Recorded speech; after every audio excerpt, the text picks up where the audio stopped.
last years of the 19th century, that human affairs were being watched from the timeless worlds of space. No one could have dreamed we were being scrutinized as someone with a microscope studies creatures that swarm and multiply in a drop of water. Few men even considered the possibility of life on other planets. And yet, across the gulf of space, minds immeasurably superior to ours regarded this Earth with envious eyes. And slowly and surely, they drew their plans against us.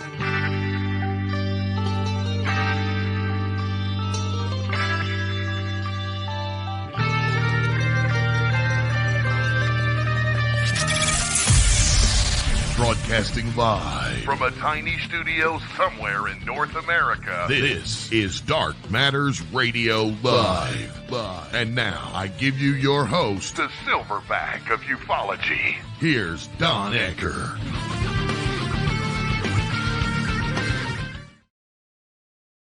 Well, welcome to Dark Matters Radio today, January the 20th, 2025.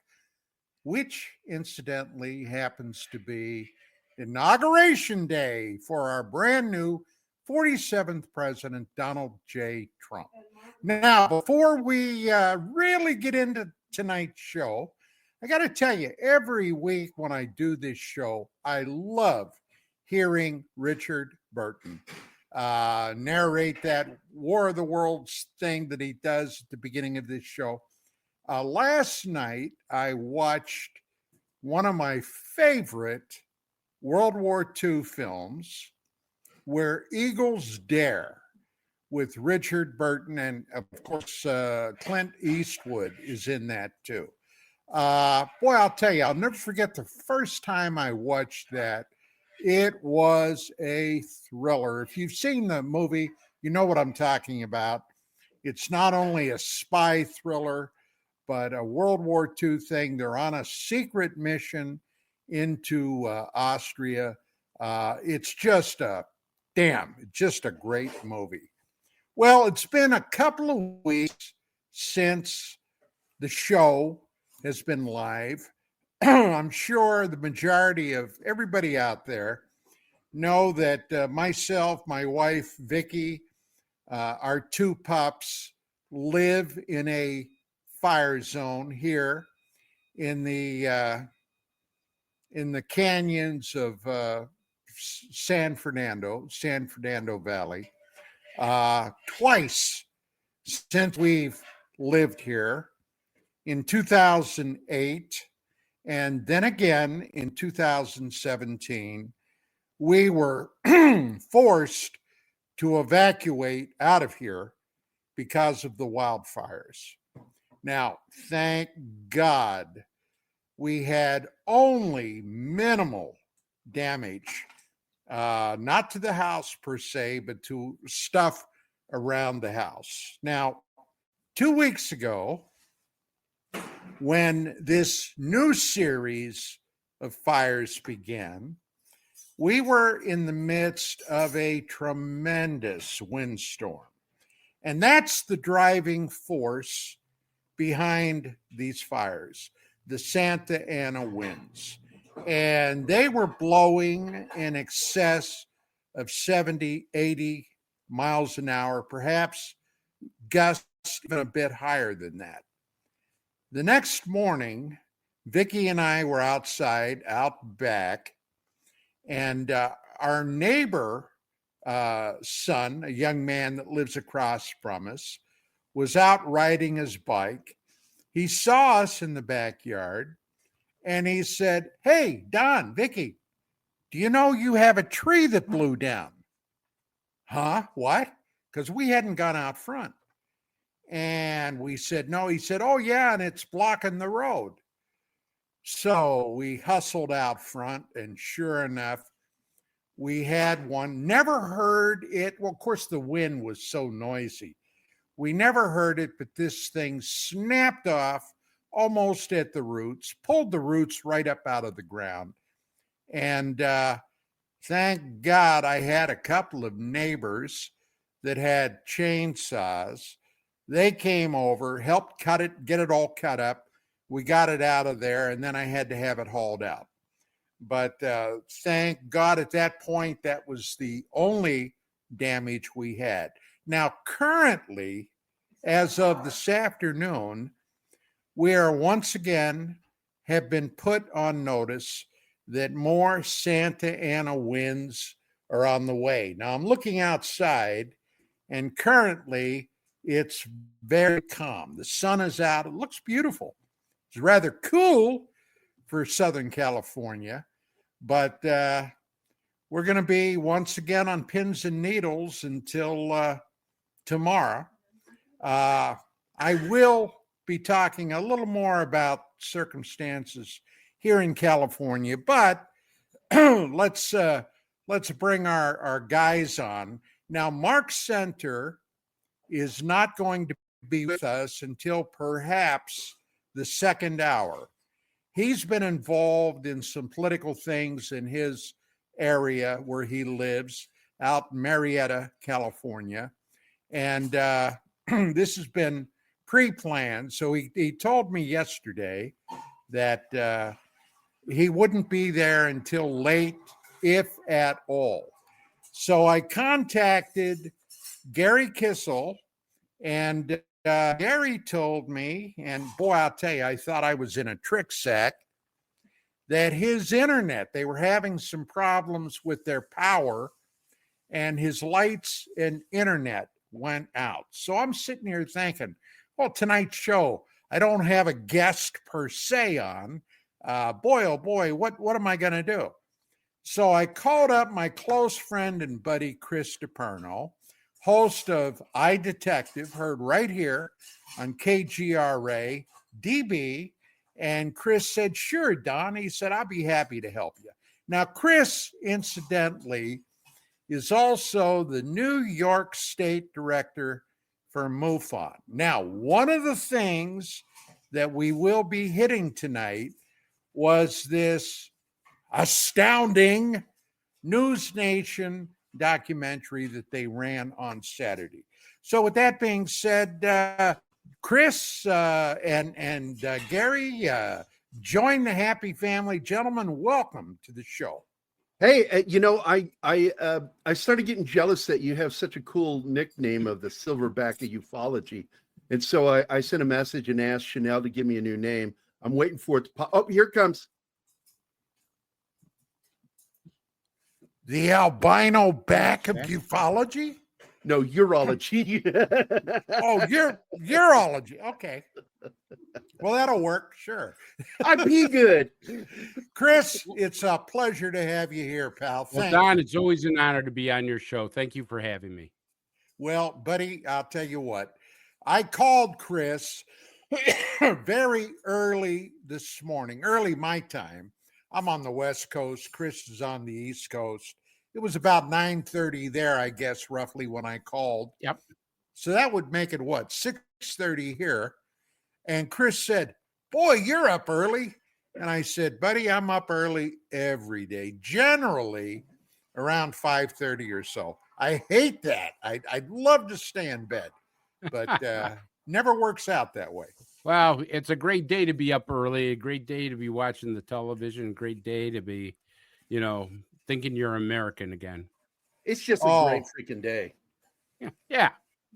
Yeah, you're not wrong there. It's funny.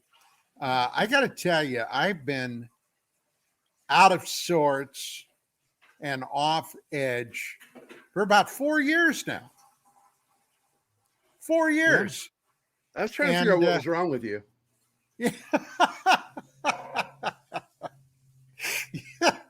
Yeah. It's been one of those things, but and looking at it, and I try to look at it objectively. Chris was a law enforcement officer. Before that, he was in the United States Marine Corps.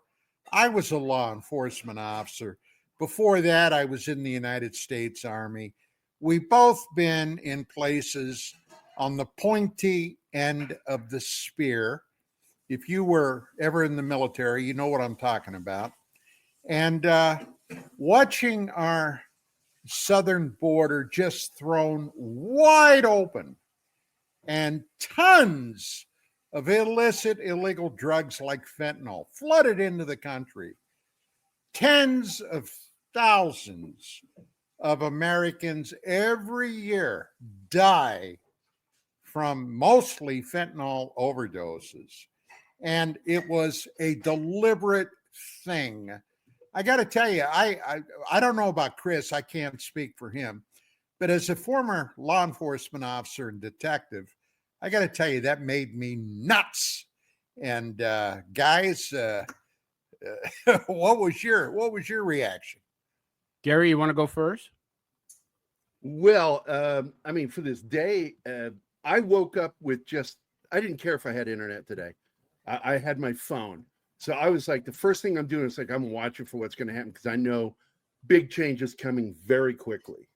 And then it just started flooding in today, just all this good stuff.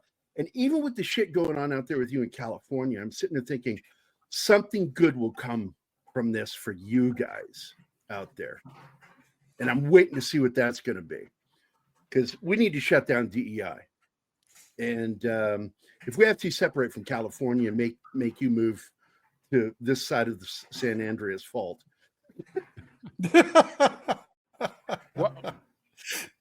Chris? I agree with you, Don. I thought, watching the fentanyl come in, watching the illegal aliens smuggling everything from drugs to plus you had combat age men coming in from the southern border from the Middle East.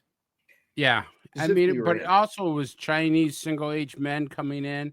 They were catching fentanyl. They were catching weapons. Matter of fact, just recently, they were catching Russians coming in with rocket-propelled grenades, rocket launchers and everything. So, and money and cash and phony passports and everything else.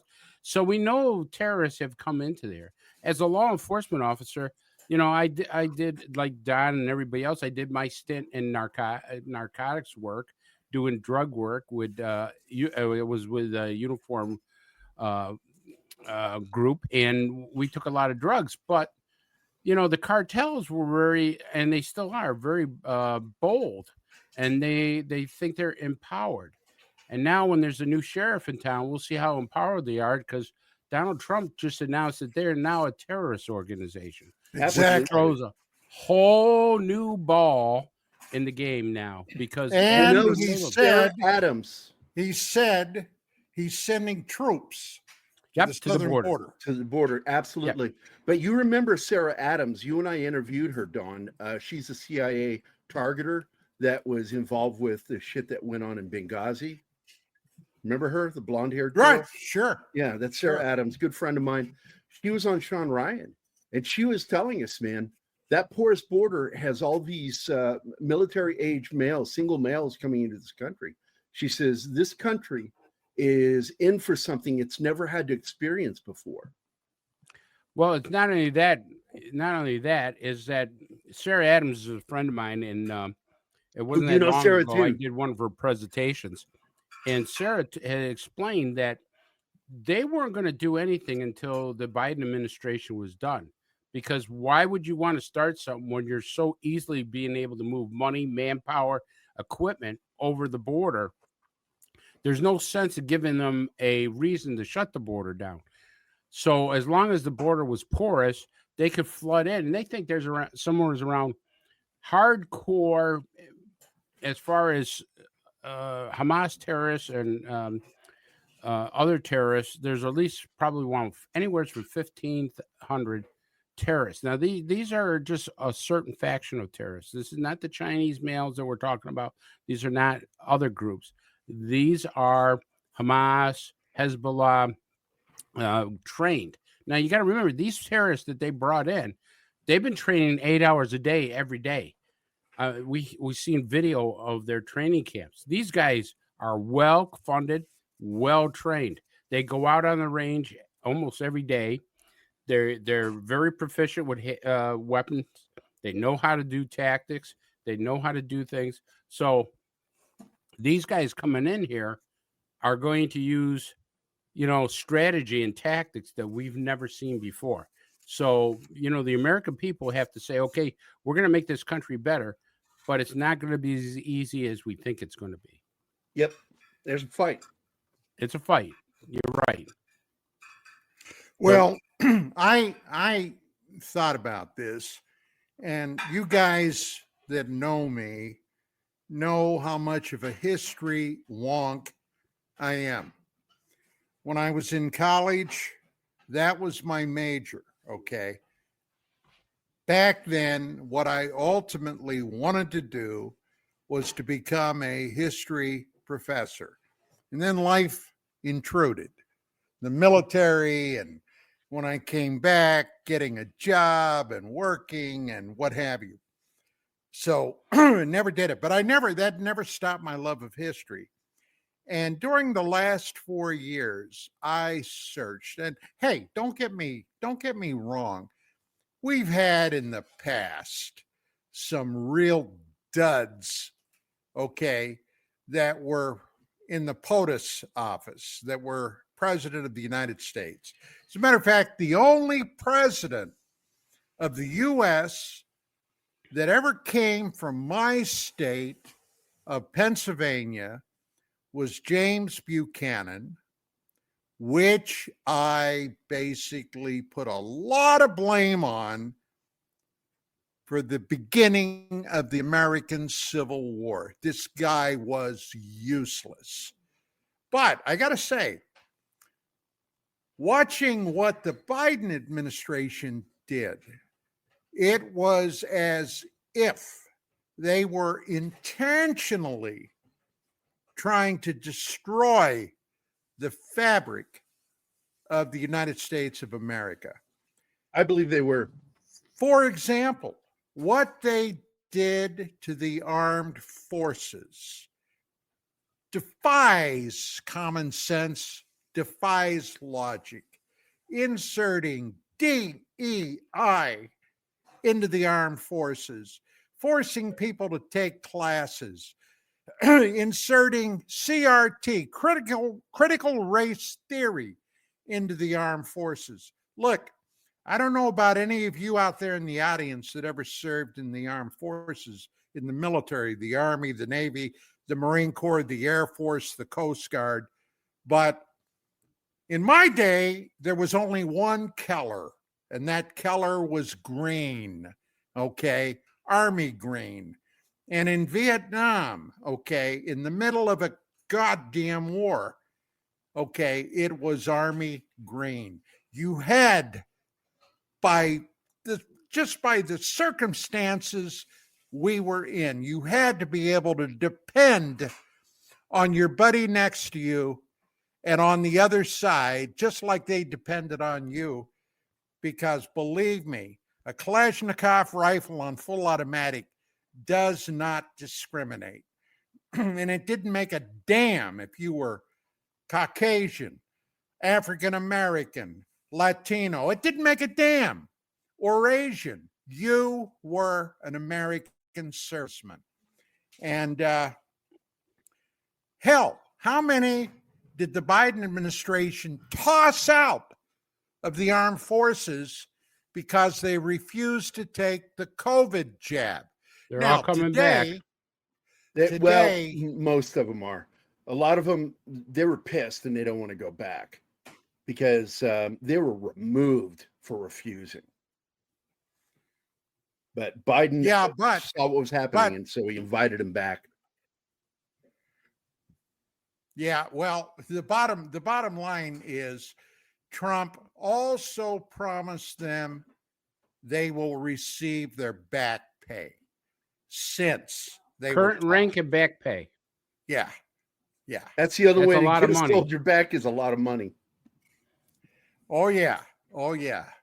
So I'll tell you, it was something. And the other thing, and hey, now I'm not going to say to anybody, especially those who know me, that I'm the classiest guy around. My wife's over here laughing. I heard Vicky. We heard. But I'll tell you what, what Biden did today, okay, 15 minutes before he relinquished the Oval Office, to me, defies description. He signed another slew of pardons to people that haven't even been charged or convicted of anything. That's right. Okay. His whole family.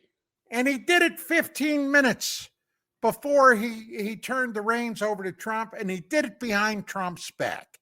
Now, to me, that is the epitome, and I'm just going to say it, goddammit. It's scum. It's criminality. It's corruption out the yin-yang. I don't know about you guys. Now. Huh? He's a citizen now. Who gives a damn what you say? I know. But it's some crazy stuff. Here's the thing, Don. If your family did anything wrong, why you got to give them a pardon? If General Milley, who's supposed to be one of the top leaders of the U.S. Armed Forces, didn't do anything wrong, why give him a pardon? So they had to go to him and say, "Hey, we're in a mess. You got to get us out by giving us a pardon." You cannot pre-pardon treason. There has to be I have no charge. idea, but if they go that route, UCMJ is different, and it's. I'm telling you. But Trump just signed. How many did he sign today? Executive orders. Was it 200? He's signing them right now. Reversing. Yeah, he's reversing shit that Biden did, including his executive pardons. And I'm telling you, Milley's in trouble because he has to face a tribunal. He called the Chinese. He called the Chinese when we and were, admitted to it publicly. Yes. Yeah. And told him, "Don't worry about it. We're not going to do anything." Absolutely, he should be in prison for the rest of his life for what he did. But it's not just him. Why do you give your whole family? First of all, we all know he's a liar because he turned around and said, "I will never pardon Hunter Biden."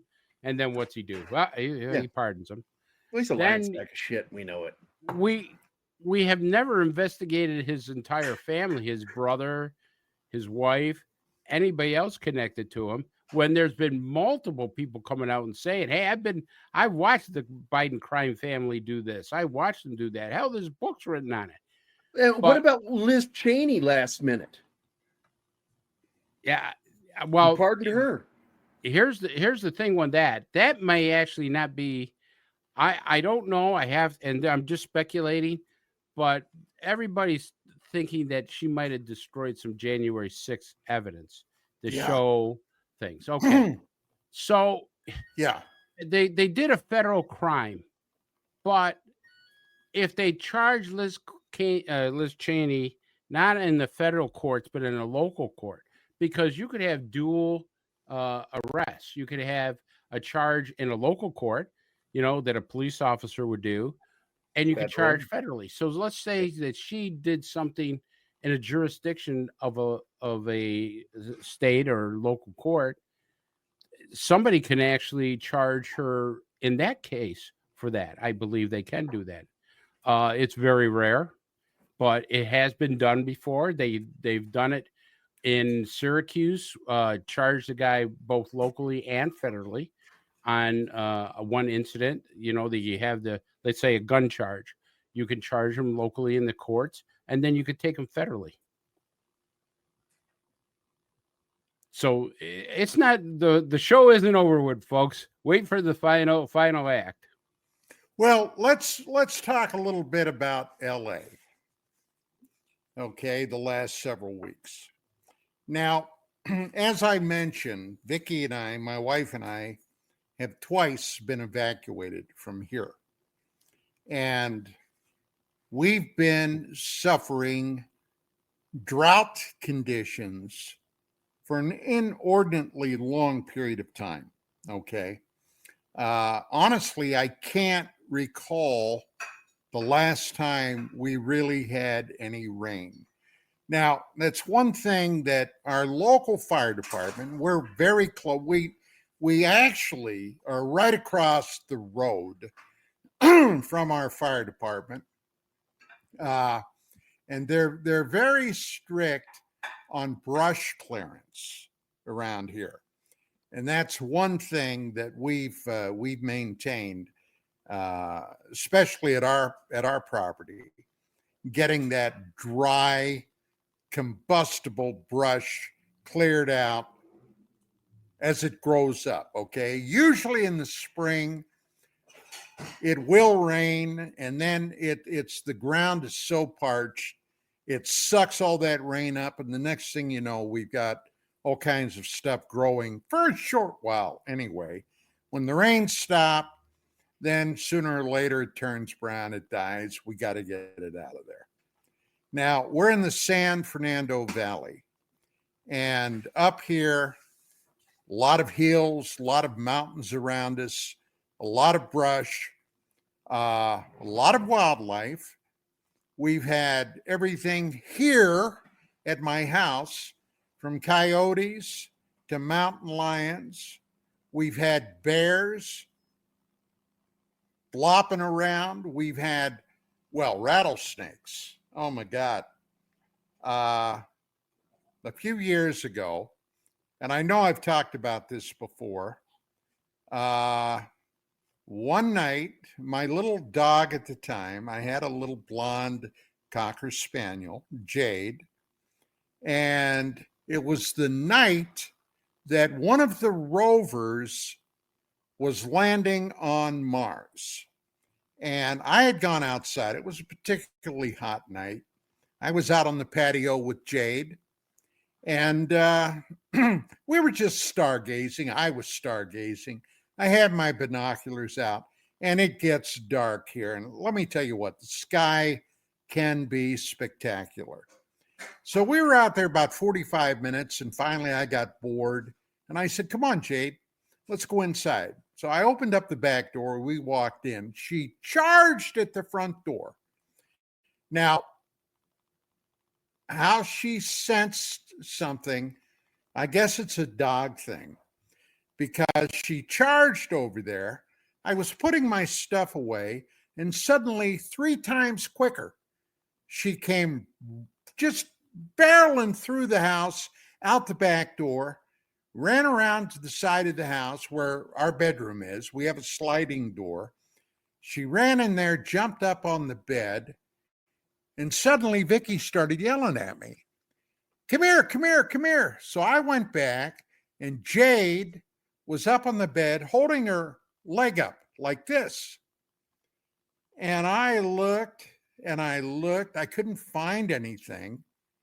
And I said, what the hell? And then she started getting lethargic. Well, I immediately shoved a Benadryl into her. And we watched her and we said, we better take her to an all-night vet. Well, she ended up being in the vet hospital for 3 days. The first couple in oxygen. She had been bitten by a rattlesnake. A rattlesnake came in under our screen door at the front door into the house. So we didn't get home until about 3 a.m. And we tore that place apart looking for that damn snake. Couldn't find it. Finally, I went to bed. And the next day I got up, it was about noon when I got up. And Vicky had already been up and told me, she said, oh, Don, she said, John Brandenburg called you while you were still asleep. So I went into my office because I had wanted to call him anyway to do a short interview with him to play on the show about this rover that landed on Mars. And I get him on the phone. We start chatting. I tell him what happened to my dog. And I said, do you want to do a short interview? Oh, sure. I reached down beside my desk chair. I have a power strip there to turn it on so I could get my equipment running. And thank God I looked, because that rattlesnake was right there. Wow. Yeah, wow. So I yelled at Vicky. She said, what? And this is actually, it's kind of funny. I said, bring my 22 in here. So she came running in with it, and I said, I need some ammunition. And she came back in with a box of 45s. And I said, Yeah. no, that's not the right one. 22s. So she brought me in some 22s, and I shot that damn thing right there. I wasn't going to try to pick them up. But I got to tell you, I was damn pissed off about that snake. I took him outside and I shot him again. Okay. What he had done to my dog, because we damn near lost the dog. But yeah, that's the kind of stuff that's around here. So 2 weeks ago, the wind's blowing. And sure as hell, fires started. And you all have heard about them. The Palisades fire, the Eaton fire, all those fires. And we were on pins and needles waiting for us to get the word to bail the hell out of there. Didn't happen. Thank God it didn't happen. But we expected it. And then our power went out. Now, it was out for a couple of days. And refrigerator got to be powered up. Well, a couple of years ago, I bought a new generator. So I was running that. And that kept our food from being destroyed. And we also had power for some lights, my coffee maker, etc. But we run a couple of days. Now, generators run on, mine, on gasoline. So we had to make sure that we could get gasoline. But I'm looking at this, and I already had an idea of what the hell the problem was, because I try to keep up on current events. And the forest management in this state is non-existent. Yeah.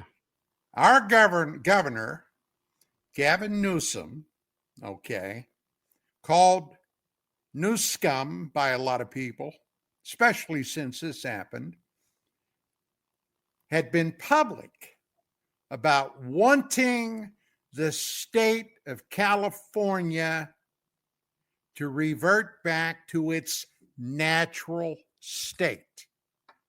Now, what does that mean? Well, that means things like forest management, getting rid of dead trees. It's been estimated that the California forests have over 100 million dead trees laying around. So what is that really? That's fuel. People wanted to send things like goats and sheep out to trim back this foliage by eating it. They were stopped. People like the so-called Coastal Commission has gotten in the way. Hell, our power companies, and believe me, they've been no joy for years, all right? I have a list here back from 2021 that I was documenting every time we lost power, all right? And it goes on for pages and pages. I have a full year and a half of that before they finally got around to replacing some of their equipment.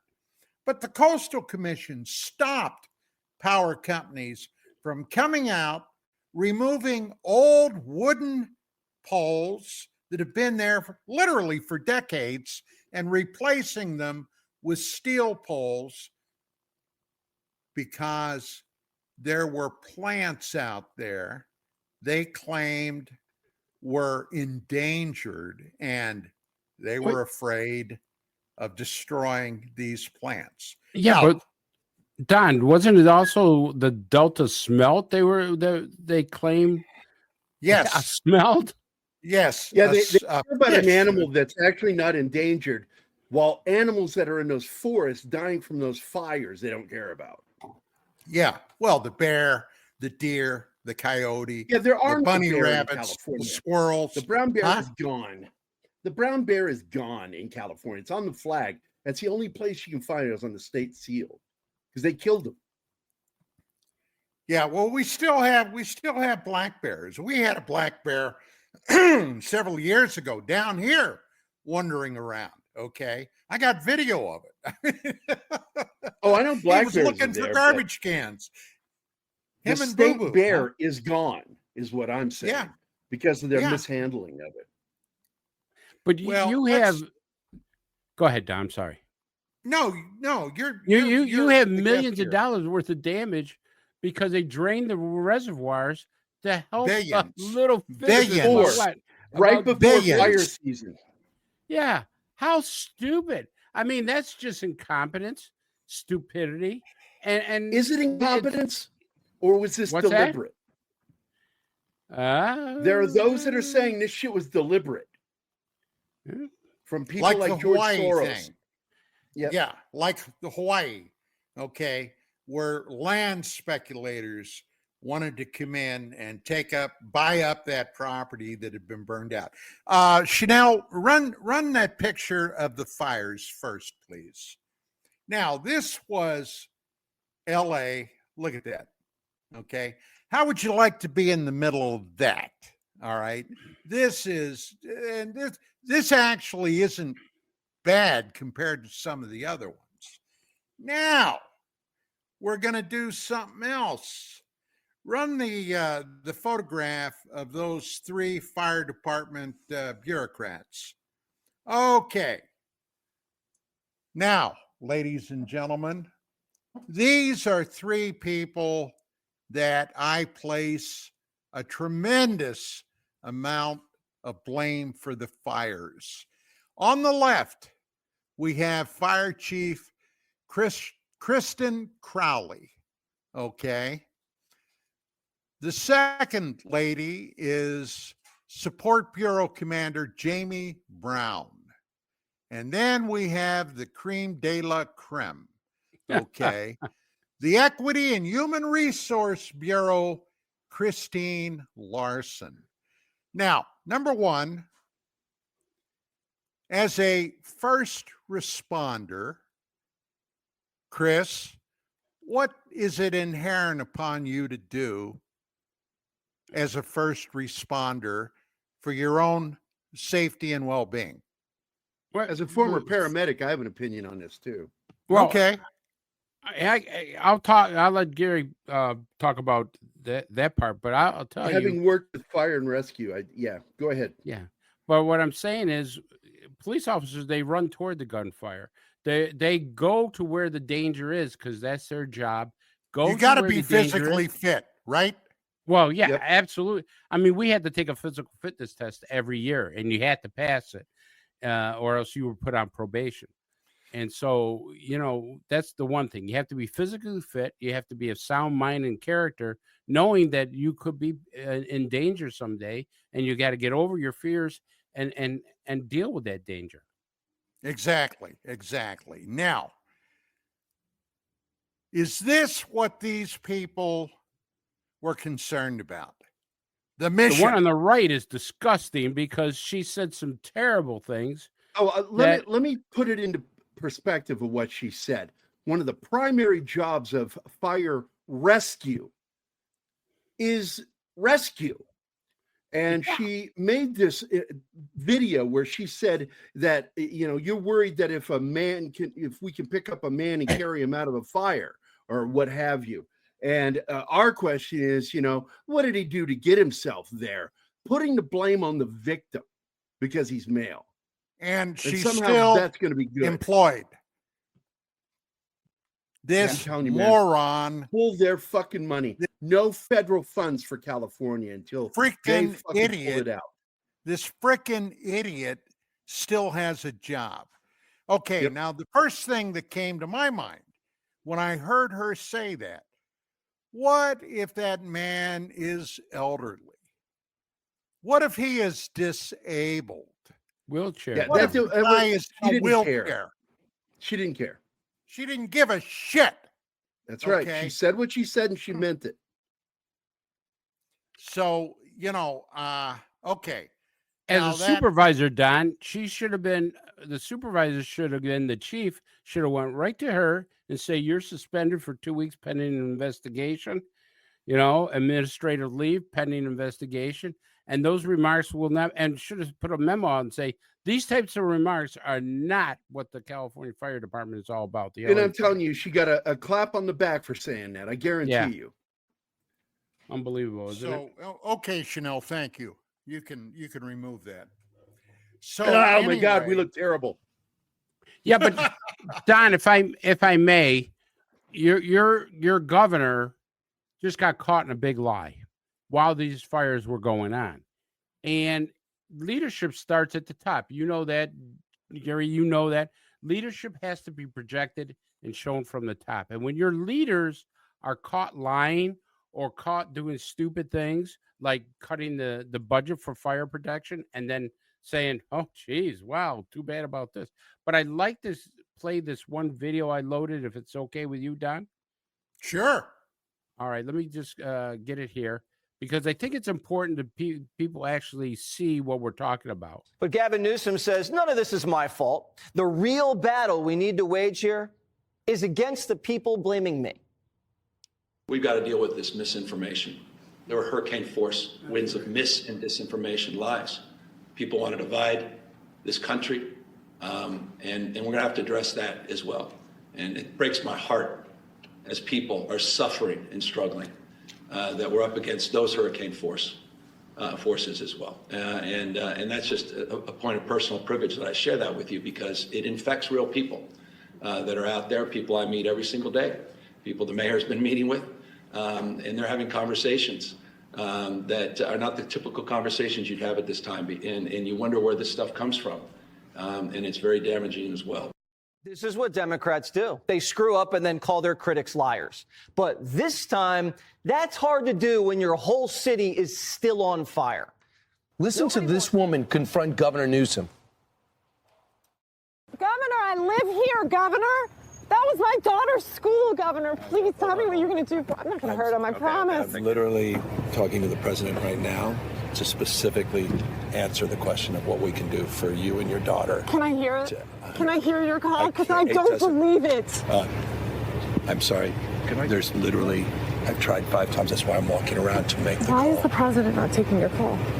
Because it's not going through. So Why? I have to get cell service. So let's get it. Let's get it. I want to be here when you call the president. I appreciate it. I'm doing that right now. Everyone who went to school there, they lost their homes. They lost 2 homes because they were living in one and building another. Why was there no water in the hydrants, Governor? That's all literally. Is it going to be different next time?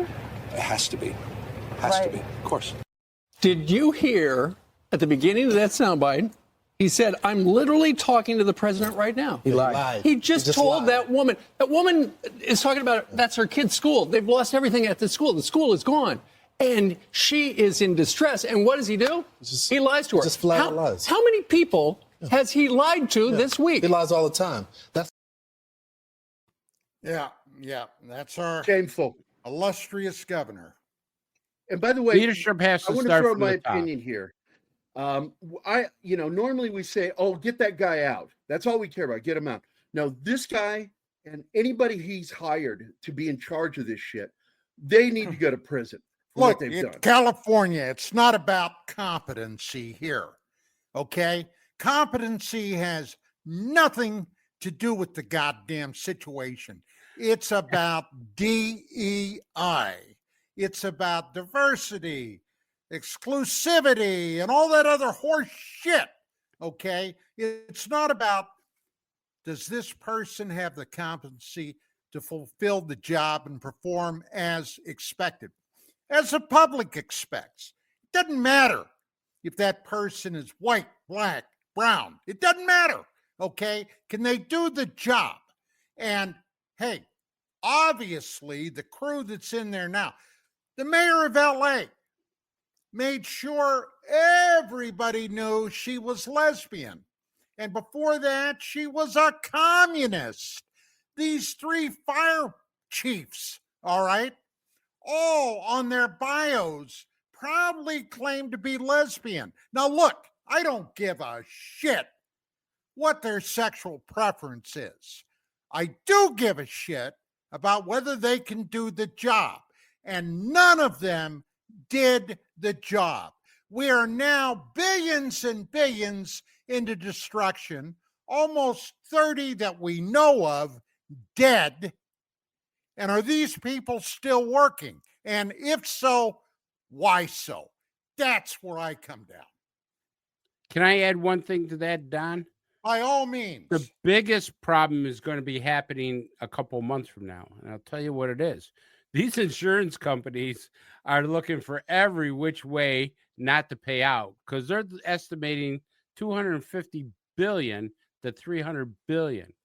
And they're either going to say the rest of the United States is going to pay for it, or we're going to find a way you won't get any money. I'm just thinking that's got to hit them. Somebody's got to be thinking about that right now. Well, the way it is now, Chris, the way it is right goddamn now.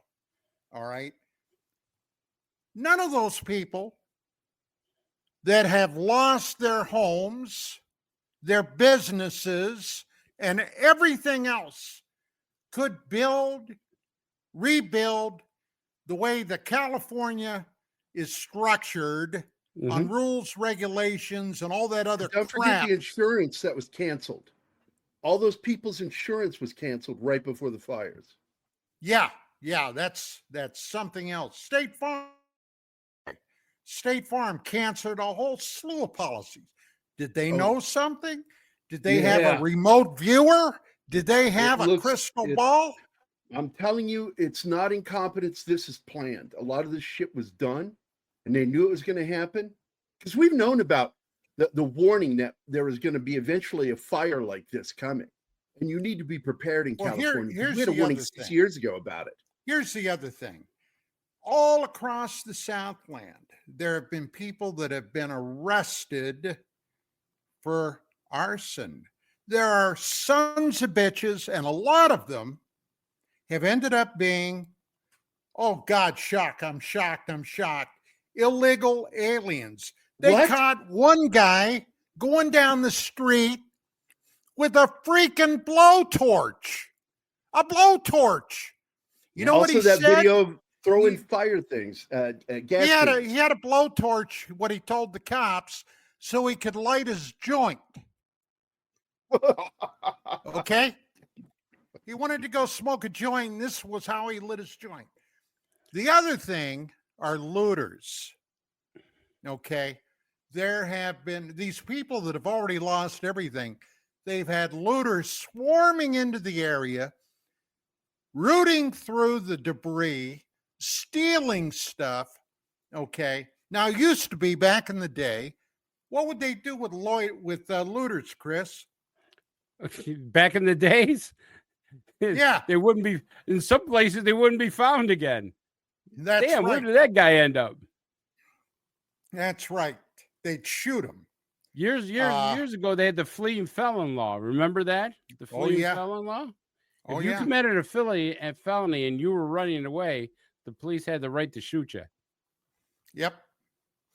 So yeah, things here are pretty squirrely right now. And if you've noticed, and I have because I kept my eyes open, no so-called political leader has come out to address their constituency in the aftermath of these tremendous fires. Yeah, nobody you guys likes needed Josh Stephen Hawley.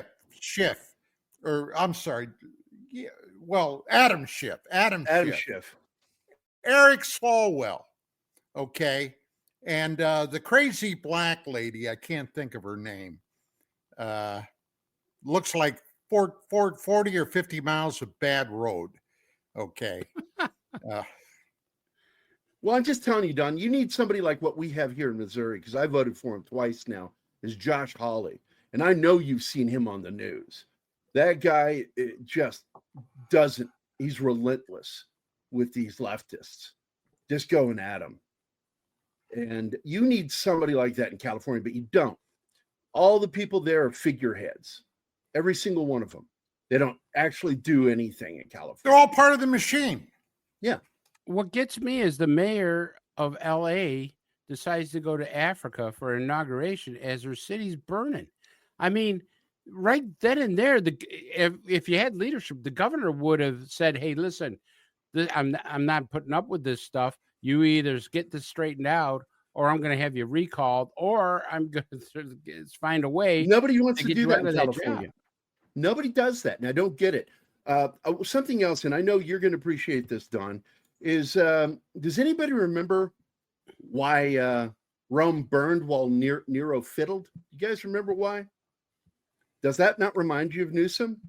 Well, yeah, Nero ended up getting a tremendous amount of land for this new, extravagant, honest to God. Sound familiar? Palace.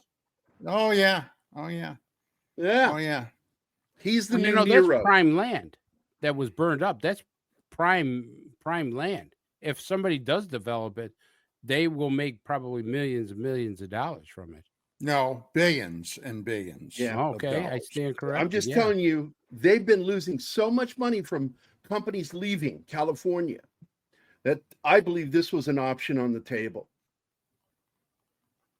Well, it very well could be. Well, I had said, on my previous show, we were talking about these fires, and that's why I got one of the videos. But I asked the panel, I said to them, do you think this was a terrorist attack?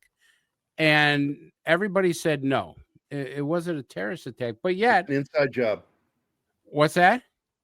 I believe it's an inside job. I think they knew about the guys walking around with torches. I think people were probably paid under the table to go do this shit.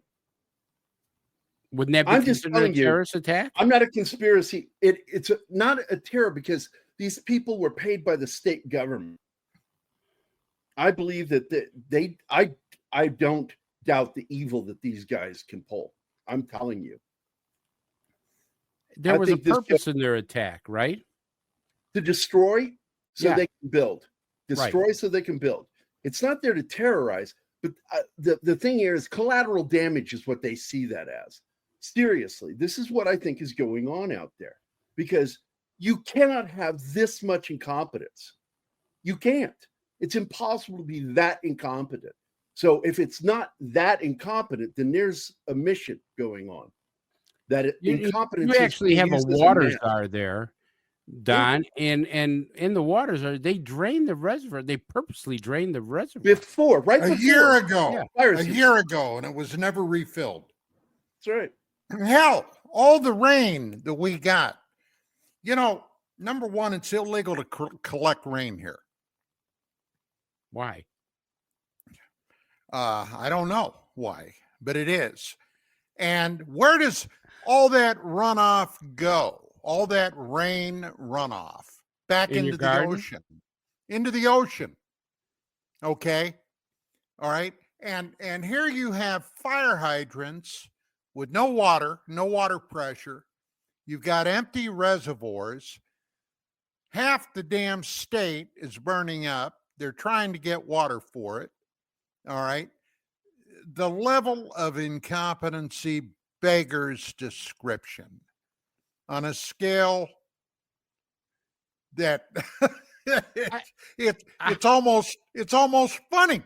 So if I have a garden, right, and I have one of those barrels, rain barrels, I'm not allowed to collect water for my garden?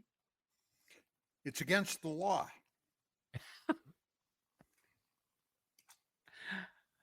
I don't know what's going on with your state, but you ought to start giving drug tests to these people. I'm telling you that right now. Well, look, not that I want to get personal, but Gavin Newsom came out of San Francisco area. Okay. Those people up there are wackadoodle-doo to begin with. Purportedly, he's the nephew of Nancy Pelosi. Okay. Nancy, I think we all know, is about as corrupt and criminal scum as they come. And when he was running, for governor, it came out. Now, this is just to show you the character of Newsom. All right, his character. He was screwing his best friend's wife, having an illicit love affair with his best buddy's wife. Now, what's that tell you about the guy? He's a scumbag. Yeah. Pretty much. Yeah. So, that's the other thing. California, when I came here in 88, all right, to be with the woman that became my wife, when I came here, people were flooding in to California. California was the dream place to go. Sure. All right. Best climate, some of the best climate in the United States, some of the best scenery you'll ever see anywhere.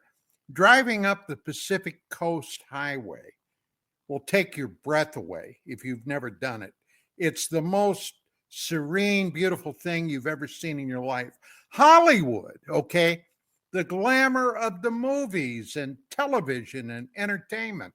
Those were all major draws. Don, And you might then want to what hold happened? that thought because I think Chanel wants to go to break. Is that true? Do we got to go to break? Okay, we're going to go to break. We'll be back. And hey, by the way, when we come back, we're going to be talking about that NewsNation special. So stick around, gang. The show ain't over. See, I told you we'd be back. We're back. Well, let's see. Do we chew up LA enough or should we chew a little more? Well, one last thing. You know, I lived in California for a while, and I left for a reason. Because I got tired during the droughts when I lived in Sac of Tomatoes, that we had to pay for Southern California's mishandling of water. So whenever there was a drought, we weren't allowed to, water the yard. Just all sorts of crazy laws for Northern California, all because Southern California doesn't have its own water. That it all came from up there where we lived. And that drove me crazy. And so I left. I'm like, I'm tired of this. Well, in New York City these days, you got to pay $9 every day you drive into the city. That's crazy. I don't know how taxis do it or people who work on Wall Street or anything else. They have to be furious with Governor Hochul for instilling that. Why? Because she says that you ought to take the subway because it's so safe. Tell that to the lady who just got smoked, put on fire in the subway. Oh my God, that was a nightmare. Was anybody arrested for that? Yes. Yeah. And it was an illegal alien. What? No way. It was illegal. And they got video of him. Not only did he put the woman on fire, he was standing there fanning the flames. Yeah, I saw that video. And What what you're really like, should me is dude, she's put the standing camera instead down of and rolling. tackle this guy. Yeah, but on top of that, it's like, did this woman never learn, stop, drop, and roll? She just stood there. It's a nightmare to watch what happened to her. I think she was asleep actually on the subway when he But she lit was her on standing fire. at the end. Yeah, in the end, she was standing. And that's the nightmare to me. That's nightmare fuel, dude. I'm serious, man. But what happened to that woman is got nightmare me fuel. that he's standing there fanning the flames, and everybody's got that. I call it the Daniel Penny effect. They're going, "Oh, look what happened with Daniel Penny. I don't know if I want to intercede because I'll get arrested." And that's how people are starting to think. People are afraid now. That's right. You know, you take these heroes and you US try them. Marine, used to be in the Marine Corps. He sees a guy that's going to hurt many people on the subway. He interacts. Yes, the guy did die. Yes, that's a tragedy. But he was going to hurt other people. Or He's kill also others. overdosed on a drug. So, Well, but they don't probably include that. and stuff. But they indicted Daniel. It made him go through hell until he was acquitted of the A charge. George Soros prosecutor, Chris. Boom. Yeah. Okay. Right there. Bragg's Don't office. talk about the guy who got the Medal Oh. of Freedom like that. That's right. He got the And Medal of Freedom. I'm hoping that this Marine, former Marine, well, once a Marine, always a Marine. This Marine is honored by Trump. It needs to be done. I got to tell you, well, here's the thing, though. He may be honored by Trump, but if people in New York are now scared to intervene and help somebody. Yep. Because they say, remember the oh Good my Samaritan God, law? If I do something wrong, then the Good Samaritan law doesn't apply anymore. Won't protect you anymore. Yep. Right. So, I mean, you're damned if you do and you're damned if you don't. And that's the problem there in New York. And you got Alvin Bragg, who's a terrible prosecutor. He has let all kinds of people go that should not be let out of jail. And he goes after good people who try to do something right. And, you know, he's looking for heads on the wall. Well, we've got all these, again, I'm going to bring that name up that Don said. George Soros supported DAs and prosecutors. And they're going after people who, like, what are they guilty of? Defending themselves in their own property, defending their property. You know, to these guys, they want to treat that like a crime. And it has nothing to do with a person. What it has to do with is destroying the very fabric of what the United States was built on so they can build their socialist utopia.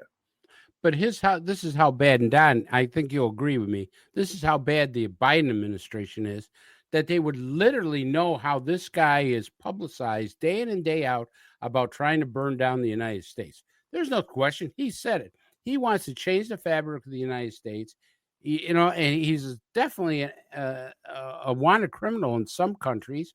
Yeah. And he's not allowed to go back to his home country, France, or England. Right. He's not allowed anywhere in the UK. And this guy gets the Medal of Freedom, the highest civilian honor you can give somebody. That's why I'm saying this country, thank God, is now going back to common sense, I hope. Yeah, it's been a tragedy. Okay, time to change directions. Oh, talk shit about these bullshit UFO things? Yeah, I'm all in. Okay, now I've been doing this UFO beat professionally since 1988. Okay, and back in those days, and I gotta say up front that they were pretty exciting days. And I interfaced and knew all the top UFO personalities. I knew Bill Moore very well, Linda Moulton Howe, okay, Stanton Friedman, all right, John Lear. Now, John Lear is a very interesting look at some people that shaped the field, even as we see it today. Now, I first discovered Lear. Well, let me retreat a little bit. My child died in 1984. Okay, I had a son that passed away from encephalitis. He was 9 years old. Now, as often happens, okay, when you're in a marriage and you have a child die, for whatever reason, I don't know, the marriage will end up falling apart. And it did. My marriage did. Now, that was a very rough patch for me in 87. Okay, my child died in 84. My then wife and I ended up breaking up in 85, 86, and we divorced. Then my father died, okay, in 1986. I was injured on duty and subsequently ended up being medically retired. Now, all that shit happened within just a couple of years. And I was practically at wit's end. And make a long story short, I was looking for something to occupy me. Personal computers were just really starting to become very prevalent. And I ended up buying a personal computer in 87, all right, from Radio Shack.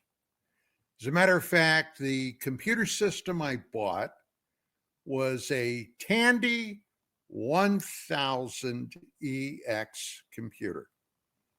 Now, if I told you what that thing did then, looking at what we have today, you'd fall down laughing your butt off, all right?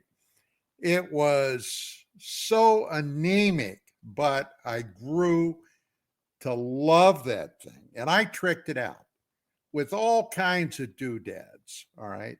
I even found a place where you could hook up a hard drive to it, which originally you couldn't do that. It wasn't built for that. But a 400 megabyte hard drive, which was astounding for the time, for a mere $400. Okay. Now you can go out and buy a 64 gigabyte thumb drive today for just a few bucks, but 400 megs, and that was amazing. And then I compounded all that error by buying a telephone modem. All right. Now, if you don't know what a modem is, or if you do, you're going to laugh when I tell you, I bought a 300 baud modem from Radio Shack for $100. Okay. But it allowed me to go online. Then I discovered CompuServe. All right. At $6.40 an hour to use CompuServe. And I could go on BBSs. Now, I discovered on CompuServe a new BBS system called Paranet. And Paranet was run out of Fountain Hills, Arizona by a guy by the name of Jim Spicer. I ended up becoming friends with Spicer. And on his system, which ultimately, I got to tell you this, Paranet ended up literally going around the world. Okay, it was all connected. Great Britain, France, Germany, Japan, Australia, Russia, okay? Because Russia, the Iron Curtain was coming down, and those people were as crazy about the paranormal and UFOs as anybody. And I had my own Paranet system called Paranet Rho, R-H-O. Now, in there, one day, I was calling up the node down in Arizona, and there was a document down there called the John Lear hypothesis. Who's John Lear? I didn't have any idea. Well, then I discovered he was the son of Bill Lear, William Lear, of Lear Sigler Corporation and the Lear Jet. And John Lear was a pilot, commercial pilot. He didn't fly passengers, he did fly freight. And during the war in Vietnam, he worked for what ended up being a CIA contract airline called Continental Air. Now, those were the guys that allegedly, flew gold in and out of the Philippines, went to Asia, flew drugs and narcotics around.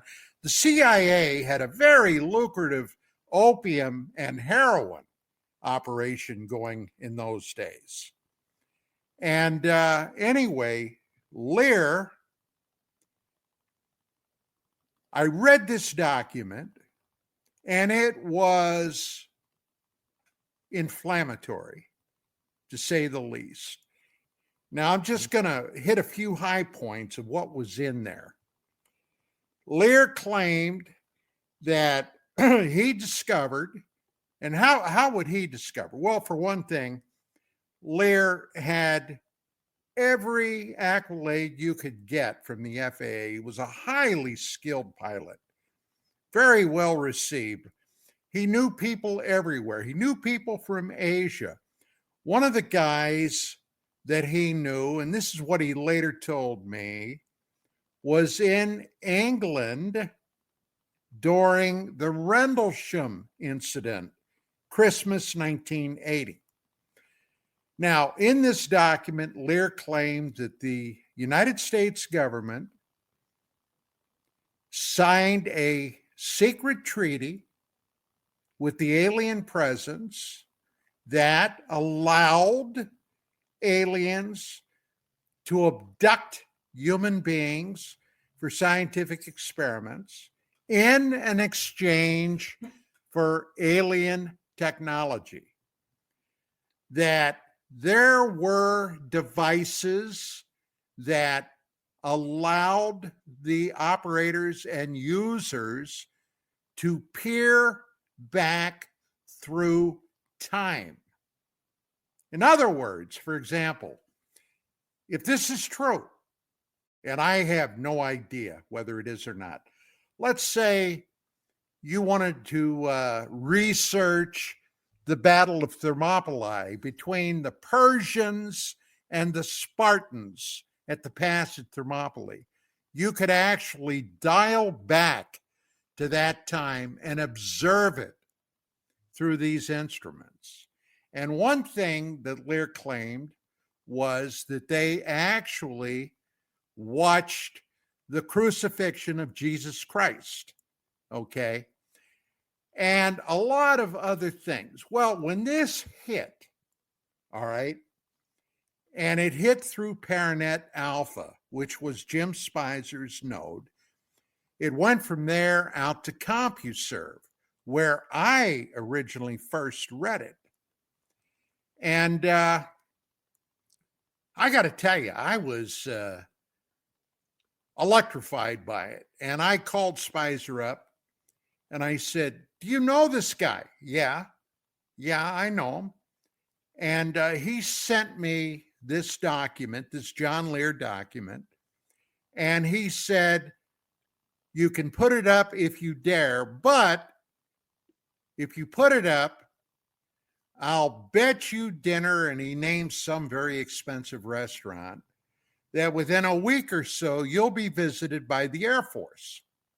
Well, Spicer put it up, and I asked him, "Were you ever investigated?" He said, "Well, not to my knowledge." "Well, did Lear buy you dinner?" "Yeah, he did." "Oh, okay." So anyway, I said, "I want to talk to this guy." So I ended up getting his number and I called him. And we talked literally for about 3 hours. And at the end of that, I said, "Okay, John, well, I'd like to keep in touch with you." Yeah, sure, no problem.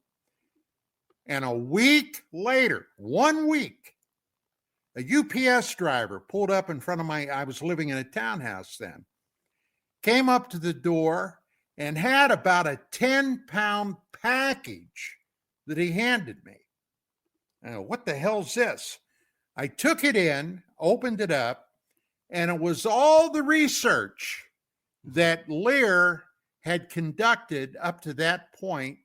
He Xeroxed all of it, and he sent it to me.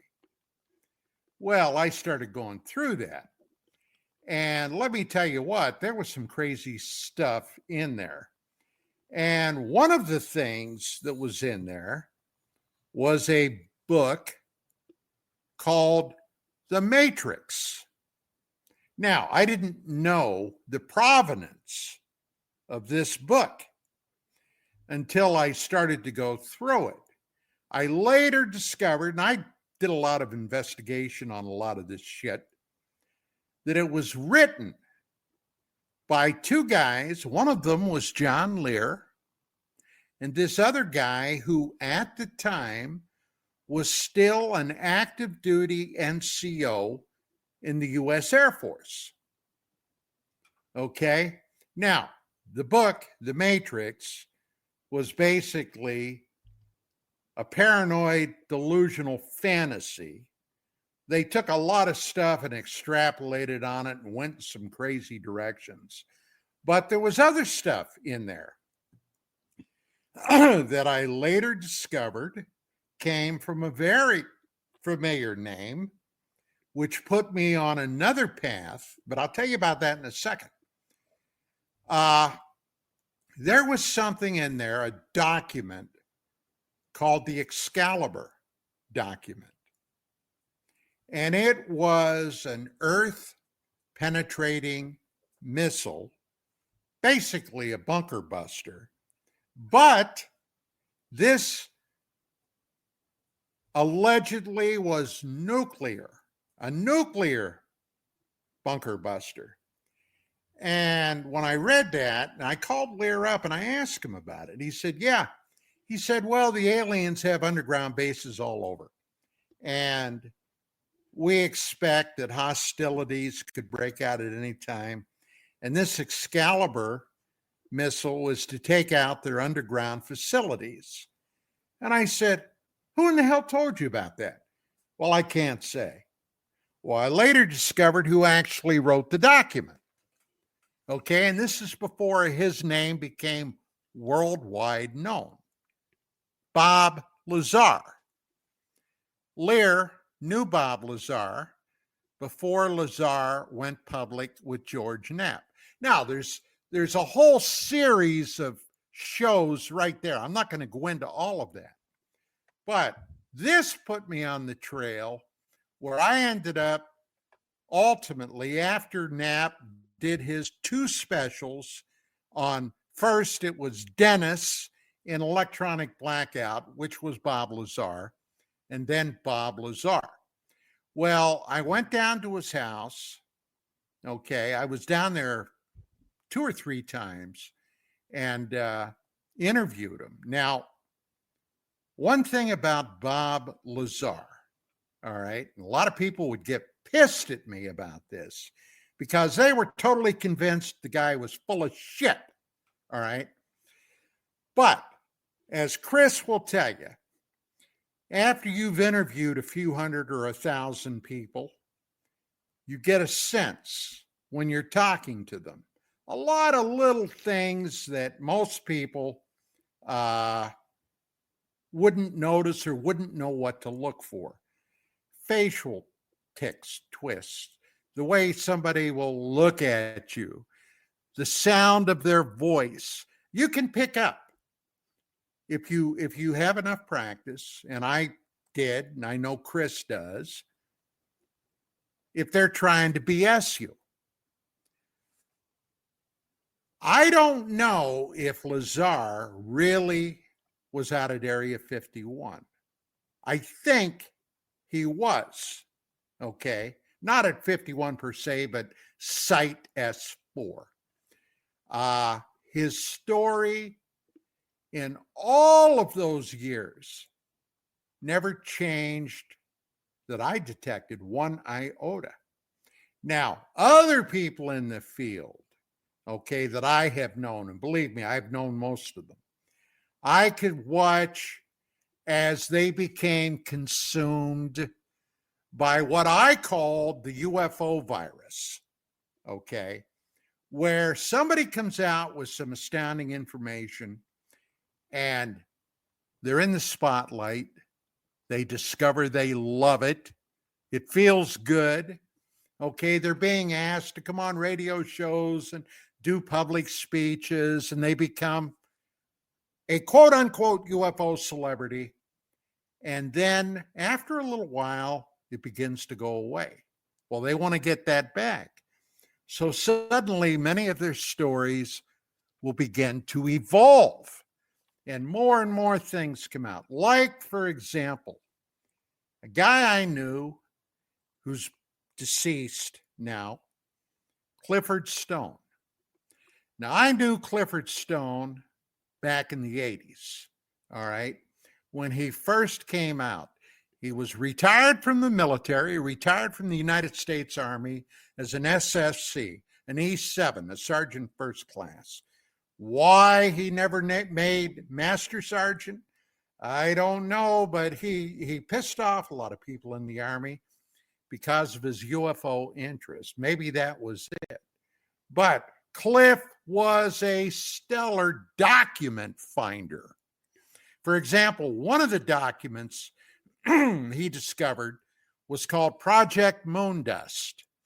And this went back to the 50s, where the Air Force, had a special program for objects coming down from the sky of known or unknown origin. Now, what was one of the big things back then? Well, the Korean War had been going on, 50 through 53, The Air Force and our intelligence people wanted to know what the hell the Russians were making, because North Korea and the Chinese were flying a lot of Russian stuff in there. But objects of known, a MiG would have been known or unknown. What does that sound like? Well, it sounds like a goddamn UFO. All right. But then his story began involving a great deal. Now, in about 2002 or 3, UFO Magazine, which my wife began and I was the director of research of, we had to take business partners to keep in business. All right. We had some people in Hollywood that bought into the magazine. Now, if you've been listening to me for any length of time, and I've been broadcasting since 1991, all right, a lot of you probably have watched me over the years. You know that I'm not a bullshit artist, and you know that I won't lie to you, and you know that I'll tell you like it is. I saw the magazine start to go to hell when we took those business partners. And one of the people that were inserted into it was Bill Burns. Now, I knew Bill. I knew his wife, And make a long story short, the standards started to go to shit. And I fought, and so did my wife, Vicki, against this all the time. And one issue we were getting ready to go to press with, there was this article in there from Clifford Stone. And I grabbed it and I started to read it. And it was the biggest bucket of horse shit you ever heard. It was Clifford Stone's UFO Odyssey in Vietnam.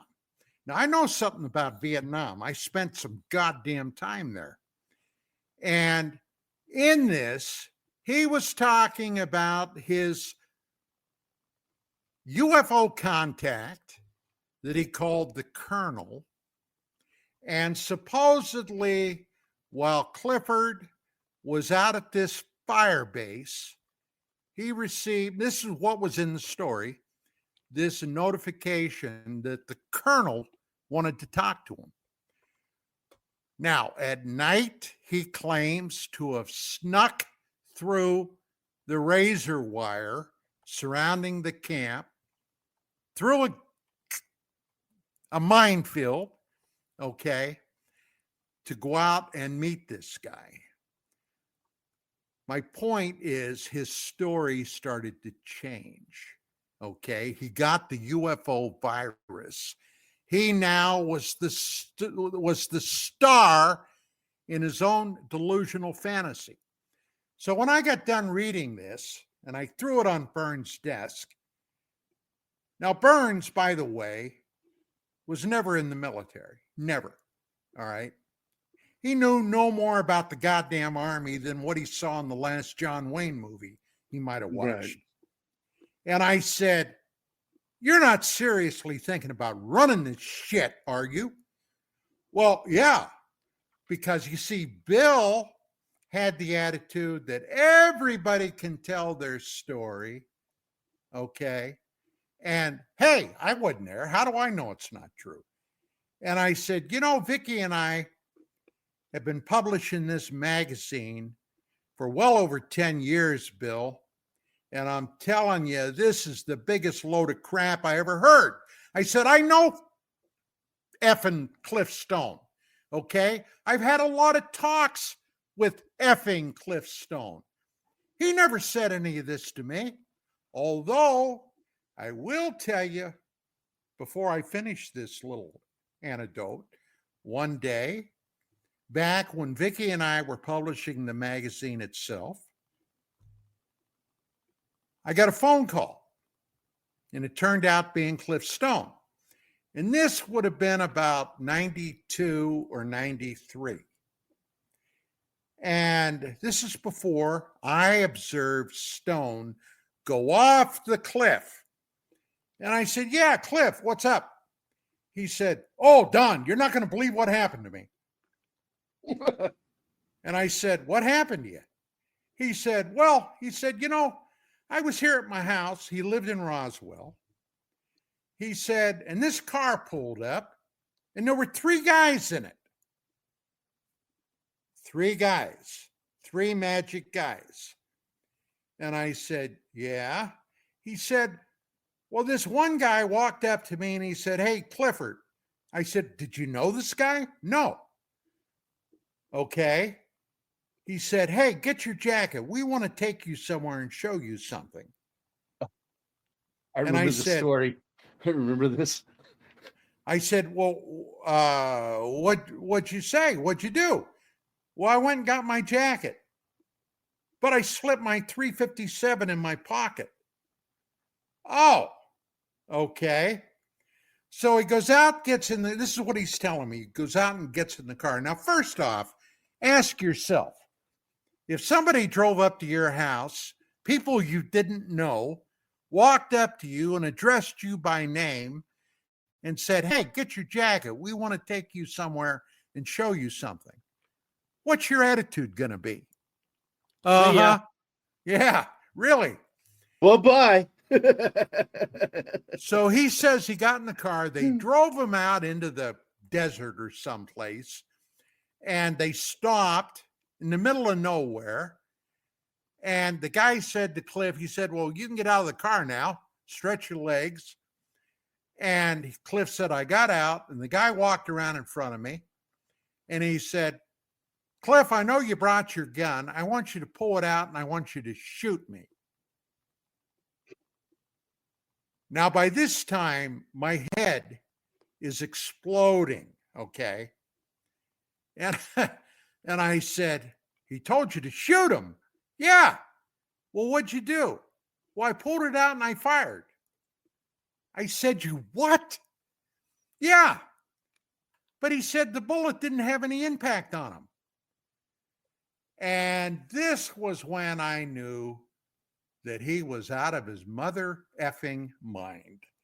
And I said, "Okay, Cliff, thanks, bye." And that was basically it. But, this is the kind of bullshit that I watched. Bob Lazar never demonstrated any of that. In the early days, he could have gone out and made a fortune on the speaking tour. Didn't do that. As a matter of fact, when I was down at his house several times, he acted like he was totally bored by the whole thing. Okay? Totally bored. As far as he was concerned, the questions were answered in his mind. And he didn't, quite frankly, give a damn whether anybody believed him or not. And I asked him about his missing academic credentials. He didn't know. He didn't care.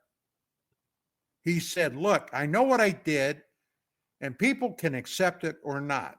Okay, all right, that's I guess that's fair. So my point is, okay, this is nuts. Now, all these revelations that have been promised over the last 30 plus years, for the most part, have come to naught. Then Coulthard and NewsNation pop up with this astounding documentary interview with an Air Force pilot that was part of a real recovery effort. Not told about it, he was there. Now, was I excited about it? Not really. Did I watch it? Oh, yeah. But I'm not going to tell you what I think before I go to Chris and then Gerry. Well, I watched that same thing you did. And Don, I got to tell you, I ended up thinking it was a nothing burger. I mean, it's just like everything else. It was a big hype. Oh, my God, we're going to get this. And I got calls all over. Chris, disclosure's finally here. Disclosure's finally here. This guy's going to spill the beans. I says, okay, we'll watch it. And then I get a call right after. I'm so disappointed. This is the worst thing I've ever. And it's true. I mean, they talk about him being in a program. But then I look at that video and I say to myself, okay, this is supposedly is a crashed craft of some sort, right? They're only tethering it by one line. I know, one line. right? So the thing can't be that heavy of a thing, whatever it was. No, because it rolls the minute it touches the ground, too. Yeah. So, but the other thing is they didn't cover it. Now you got some top secret, thing that is limited in access. You don't put a cover over it. You don't grade it, or you don't do something where people can't see it. You just put like a diaper under it and lift it up in the air, and away you go. I mean, pretty much that's what it was. And I was like, wow, they don't really give a damn about this secret, right? I mean, there's a picture of it. If you want to put up the picture of that, look at it. I mean, well, can I show you this video? I just shared it. So, Chanel, if you want to share that, put it on the screen. This was on Twitter the same day. And I considered this far more believable a video than what we got from that guy, that reveal video. Here we go.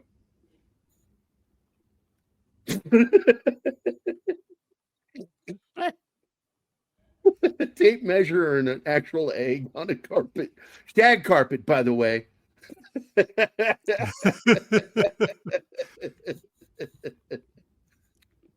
There's a bunch of them up there. You can find them. But anyway, I just thought that was funny. I just wanted to share that with you guys. But you're pretty much right about that. I mean, it was. I'm telling you, the ufology field is getting to be where there's a whole lot of people trying to make money, and they come up with the craziest stories because they want to get their 15-minute of fame. And all it's doing is destroying a lot of good work that people like Don and other people have done for years. Well, bottom line is, and I still maintain it, okay, the paper I wrote on disclosure, I am convinced that the powers that be, whoever they are, and there's only a very few of them, discovered something that they are terrified of ever becoming public knowledge. Now, what that is, I don't know. But when I wrote my paper, and believe me, I racked my head for weeks and even months, and the conclusions I came to, all right, I may be full of crap, all right, maybe I'm wrong, but I am convinced there's more than one group of entities coming here. Sure. 6, maybe 7. We may be right off the off-ramp of the intergalactic highway because there seems to be a lot of activity around. And if that's the case, not all of those guys get along with each other. And there have been enough incidents and evidence to suggest there is, at least at this point, some low-grade warfare out there. They don't all get along. And I am convinced that might be one of the reasons the people in power are concerned that what would happen if the planet discovered there are ETs out there shooting at each other? Well, that wouldn't be good.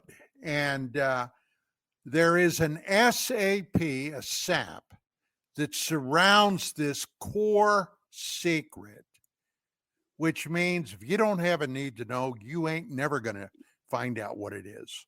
That's my take on it. But, you know. Well, that intergalactic highway you're talking about, I just hope we're not the McDonald's on it. Yeah. Okay. Yeah. Well, I mean, that's where's that's the galactic truck me. stop?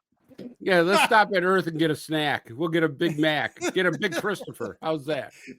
Hey, Dad, would you grab a couple of humans for me to test on? Thanks. Yeah. So, but the other thing. But what about the guy? What about the guy? What about this pilot?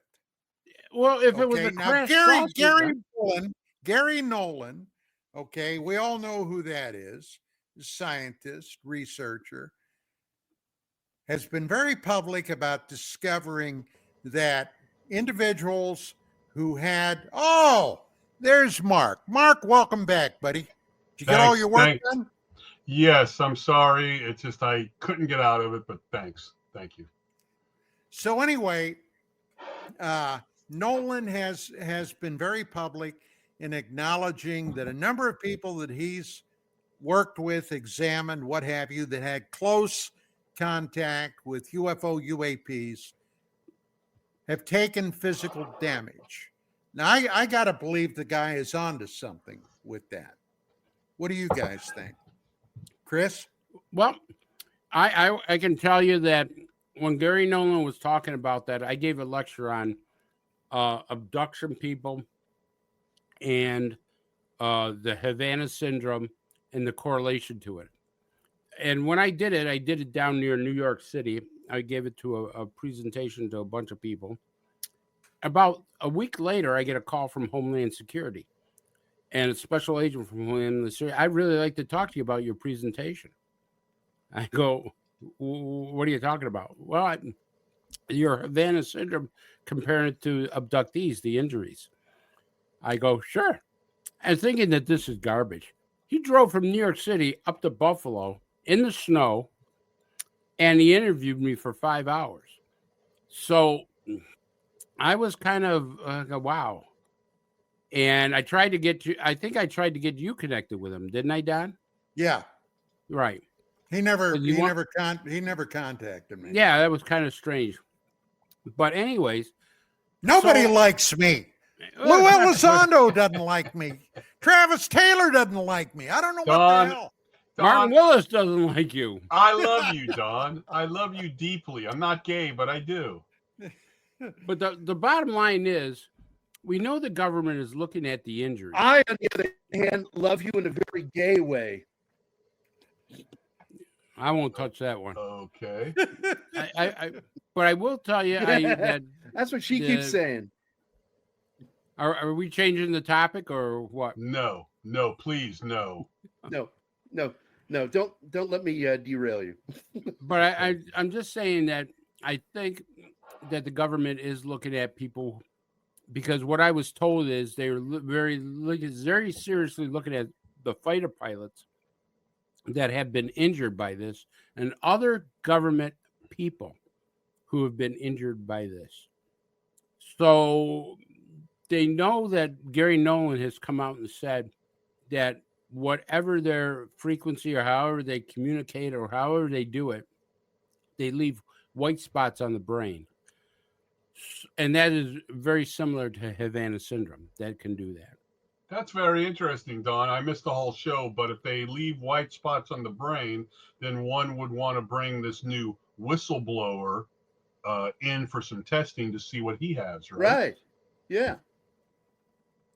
Yeah, but if you heard it, Mark, if you heard what he was saying as he was carrying this object, he was having the thoughts of how love was in the air, and he was filled with this heavenly love and this spiritual love. And it was, I mean, I had to go take an insulin pill after that because there's so much sweet coming out of his mouth. I get it, but regardless, since we have endless money in the government, let's go test him and see if he's got white spots anyway, right?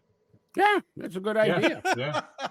He's a Stephen Greer acolyte. Oh, yeah? You can tell he is. You know, Well, feels love in the air. Come on, man. Well, Yeah, you know. If there's so much love in the air by these aliens, why are they abducting you at 2:00 in the morning? Right. Because they're lonely? I don't know. They're either a stalker or a pedophile or something, because you take me out of my house at 2:00 in the morning, you start sticking needles in me. That ain't very loving. I need a good probing, Chris. Well, I'll do a Are you gonna CE5 touch for that you. one? Try to call one down for you. You might get, just get your Vaseline ready. How's that? That's right. Hey, Don, did you by chance, the second clip I sent you of the German guy, did you see the recreation that I laughed at? That was in. Wasn't that great? Yeah. Which one was it? It was the one with what you showed. Oh yeah, the tape measure in the Oh egg. my God! Yeah, I go, oh my God! If he didn't use a tape measure, it was almost perfect. I got one more. Hold on, I'll grab it for you. That was so great. It's even more exciting. All right. Egg sighting. I saw that and I was just going, Don's got to see this. Don's got to see this. A green shag rug. All right, here you go, Chanel. I've got the other video ready. You'll like this one, Chris. Let's slow this down to take a closer look. That's an egg-shaped UAP suspended from a 150-foot long line. We're told the craft is about 20 feet long. The egg suspended in a cradle. And look how careful the pilot is. Oh! Oops. That's great. Yeah, I'm friends with that guy. You know, we've had him on, Area 52. Or 523. He's like posts these things and shares them and tags me, and it's like, oh my God, this shit's even better than the original video. In fact, he was on a cast last night with the Truth Seeker, which is where I saw him first, but they were just busting up on this whole thing. Like, look, you guys are ruining this. You're ruining it. I mean, I don't know what did Chris think of the footage, at least initially. I can understand why a super secret project wouldn't have a cover on it. Why would you fly it in the air for people to see and not have it covered or crated or something? And it's supposed to be a crash sauce or a crashed object. It didn't look crashed to me. Did it look crashed to you, Mark? No. In fact, if you look close at it, where the ropes are the most tightest, like when they lift a horse up, where it compresses the stomach, it does that a little bit on that. And it's like, well, that's interesting. I don't know. You know what I would like to do? I would like to find somebody who's actually recovered, not extraterrestrial stuff, but like Soviet planes or different Soviet stuff, to see how the pattern is, because the pattern's got to be the same. Yeah. And so I'd like to interview one of those guys and see how that. Now, the other thing that name popped up, I'm not sure, but somebody had said to me, oh, he's friends with Michael Herrera. Now, I know Don knows that name. Oh. And so that right there sends bells and whistles off. Absolutely. He's the one with the bullshit story of running into black ops guys out there that he just allows them to manhandle his weapon. Get close enough. It's like, no comms. Just go off. No mission. comms. Yeah. And as a matter of fact, when he mentioned Herrera, okay, I was watching and listening to it on my laptop, here. And Vicky had just walked into the kitchen to get something, and I went, "Oh shit!" And poor shit. She said, "What's wrong? What's wrong?" I said, "Nothing. Forget it. It's just I just heard this name." I think Chris is on to something good there. I wouldn't know where to find these guys, but between Don and Gerry, if they could find somebody who could at least give general procedures of using a helicopter. I've got a buddy who is he's a combat pilot from Afghanistan. He's been featured on Time magazine, and he's a good friend of mine. I'll ask him and see if he'll do something. Yeah, because there's general procedures that are done, right? And what I told Don, and he actually had a good comeback on it, was generally speaking, if you're going to drop stuff or land stuff or whatever, place stuff down from a helicopter, you have spotters. You have people around, especially if you know it's going to roll or whatever, right?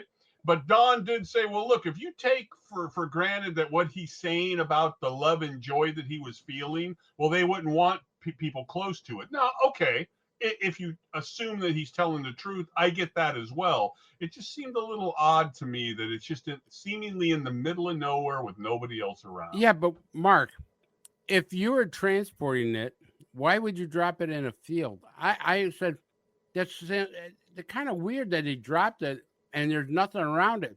You would think that he would have dropped it at a base, right? Yeah, or a landing pad or in somewhere. A container of some sort where they close the top or something. Yeah.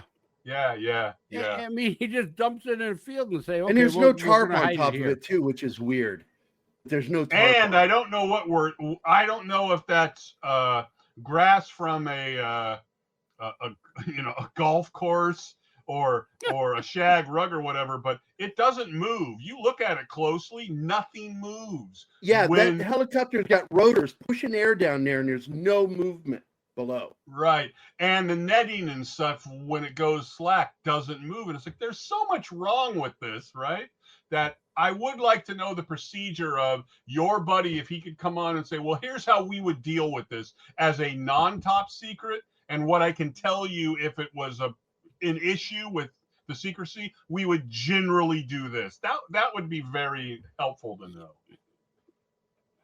And wouldn't you think that they would put it in some kind of container before airlifting it? Especially if some guy says, because, I mean, he wasn't as close as some of the other guys he was explaining.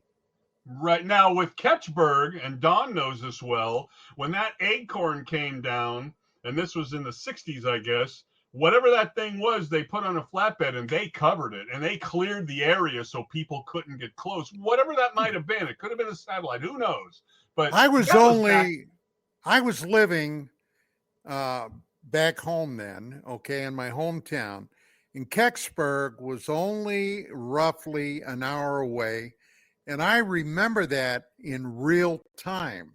Right. They were talking about that on the radio. Right. Okay. So later I talked a number of times with Stan Gordon. Stan Gordon is a very well-known, noted UFO researcher in central western PA. And he extensively covered that. Now, I'll tell you what I think. And this is just an aside. I think that was some kind of a Russian craft. Right. That's what most people think.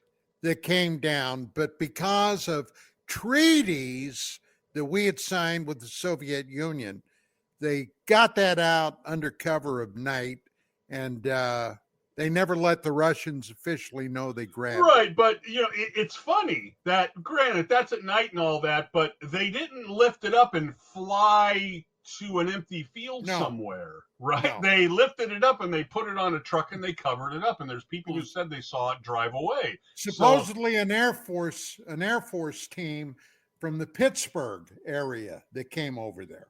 Right. So then Chris makes a good point that broad daylight and you're just going to like plop this down and fly away. I mean, what the hell? And I don't know where he came from or where he went, but if he went like, I don't know if he said this, I can't recall, but 5 miles or something, and it's not covered up, right? It's just out for everybody to see. Here's the other thing. How you fly a helicopter and take a video at the same time? Don't you have to use two hands? I mean, one controls the rotor or the lift, and the other one controls. I mean, I have no idea. I have that's the other question I have. That's another thing that we can ask Gerry's friend. Say, so do you stick? And by the way, my friend's name is Eric Savaston. He's a decorated chopper pilot in Afghanistan.